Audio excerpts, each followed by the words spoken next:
What's up guys, CK with PSO-RITE and the beautiful Ainsley Rodriguez. We are going to talk a little bit about glute maintenance today. Contrary to popular belief, your butt is not just meant to be sat upon. Well, it is kind of in this case, but we're gonna be doing something good. What we wanna do first, I'm gonna have you lay down. All right. Now you're gonna lift your hips up and we are gonna place this right about there. And now we want to get into some action. We can swivel our hips. We can lean totally on one side a little bit more than the other. And what we're looking for is our tender, tight corners again. We're looking for stuff that starts to radiate. It might go up into the back. It might go down into the hamstring. It might go down the side of the leg.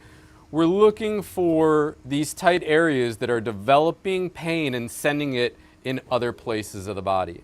What are we feeling? That's where it is. It's like radiating from the glute down the hamstring. Down it's into like the hamstring. This muscle right here. That's what it is. What is that called? Your glute medius. All right, glute medius. That's what it is. That hurts. So here's the thing. Everybody that gets pain radiating down their leg is going to go to the doctor, tell them, and the doctor is going to scream, "You have sciatica." There are very rare cases of sciatica. Our glute minimus and our glute medius are going to be huge, huge culprits that are going to get tight when we sit a lot. When they get tight, what they do is they communicate very closely with our leg. Why? Because they're stabilizing our leg when we move. So when these guys get tight, they get irritated, they'll send pain down the leg to get you to stop using your leg. If you're playing basketball, if you run a lot, beach volleyball, whatever the sport is. If you just sit in your chair all day, those guys are going to get hard as a rock and they're going to suffocate the nerve and send pain down the leg. Save yourself a trip to the doctor.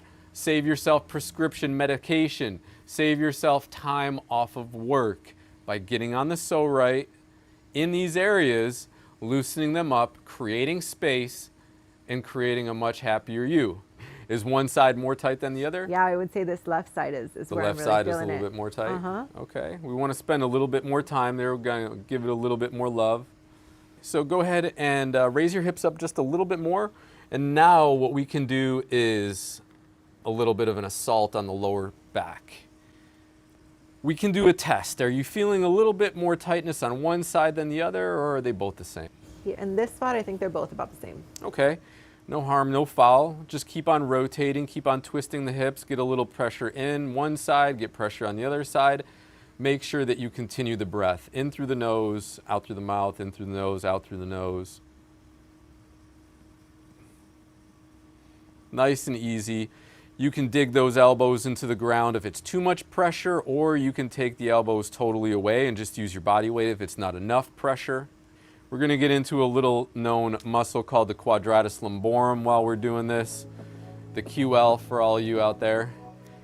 That guy is a fan-shaped muscle that attaches from our spine down to our hip. When we're sitting a lot, or we have bad posture, we're on our phone, things like that, or if we sleep wrong, we're going to tense that guy up and it's going to create a lot of back problems for us. What are we looking at from a pain standpoint? I think we're much better now.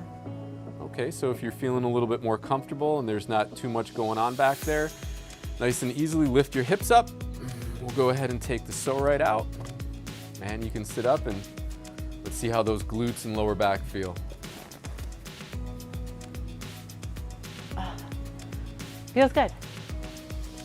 And that's how we get your back and glutes feeling so good. So good.